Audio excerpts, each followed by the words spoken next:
Okay, so we just got cut off there, but so this is a continuation. So the question is, how do we add 1 to a number? So let's take a look at that. So here we have the representation of the number 27 in binary, and how do we add 1 to that? So what we want to do is we add 1 to this, because this is the 1's location. So I add 1 to this, but remember that I can only put a 0 or 1 here. I can't, like when I add 1 to this, I can't write 2. I can only write 0 or 1. So this has to become 0, and then the 1 gets carried over to here and gets added to this one, just like you do in regular addition, but with decimal numbers. When you get to 9 and you add 1 to it, you don't have anything else to write, so you change it to 0, go back to 0, and add 1 to the next column. So the same thing here. Since the largest number is not 9 here, but the largest number that we can have is 1, so we already have the largest number here. So if we're going to add 1 to it, this will then become 0, and we'll add 1 more here. So we get a 0 here, and then we add 1 to this, but the same thing happens here, of course. So this becomes 0, and then we add 1 to here. So we end up with 1, 0, 0. So it's basically the same pattern, same kind of idea as when you do it in the decimal system.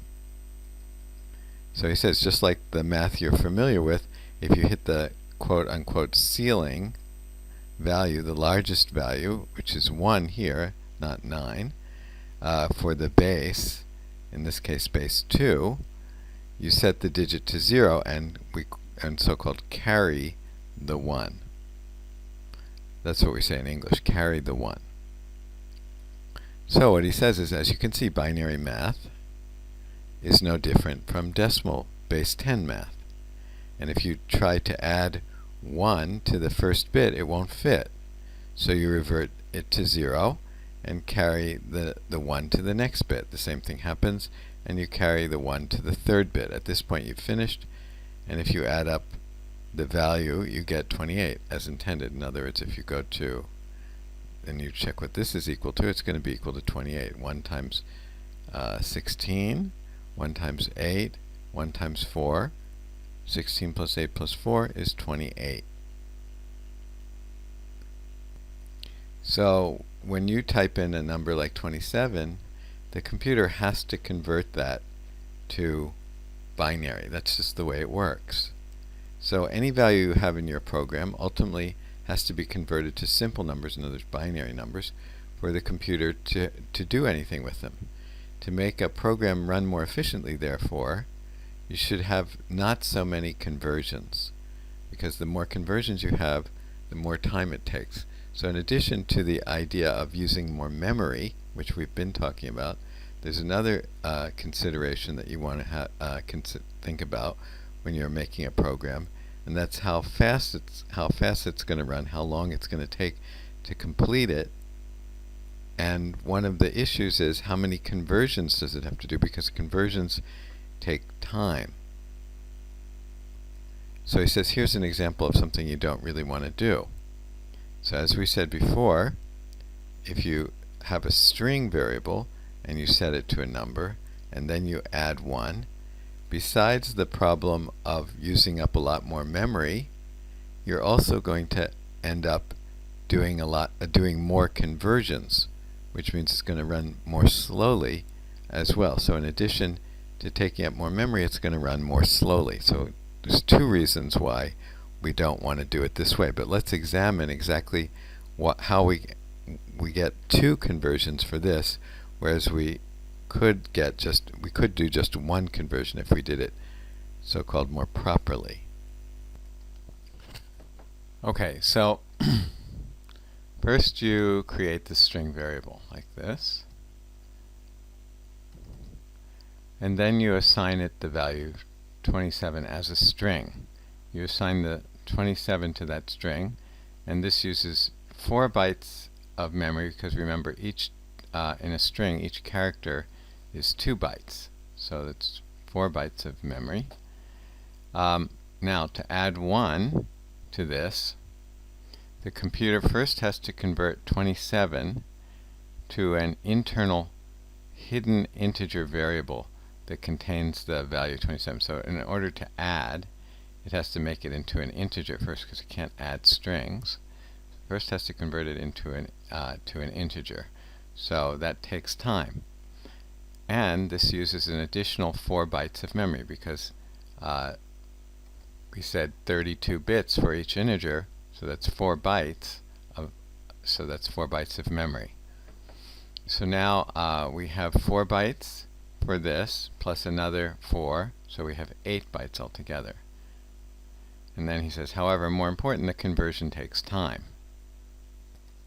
When the string is converted to an integer, 1 is added to it. The new value then has to be converted back to a string, because we're going to put it back into here, and then we're going to show it using the message box. The string containing the new value is displayed on the screen in the message box.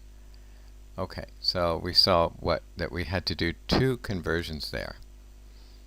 To write an efficient program, you don't want to be constantly converting variables between different types. You want to perform the conversion only when it's absolutely necessary. So here's how we recommend doing it, right? We say we declare it as an integer. We declare the variable as an integer, assign a number to it,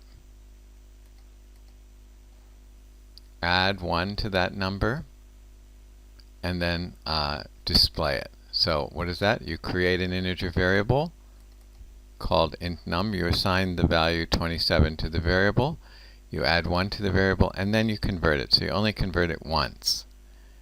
Okay? So there's less conversions, means less time.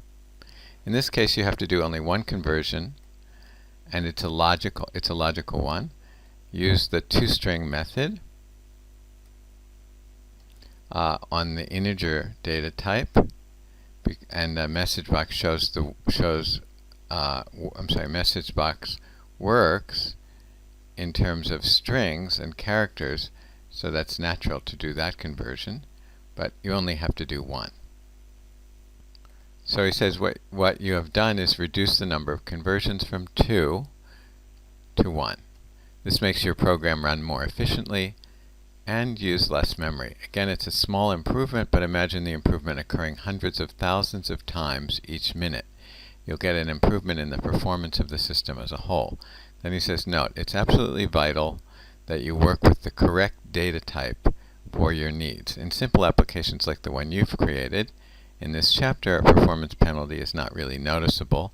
However, when you write more complex, sophisticated applications, you want to optimize your code by using the right data type.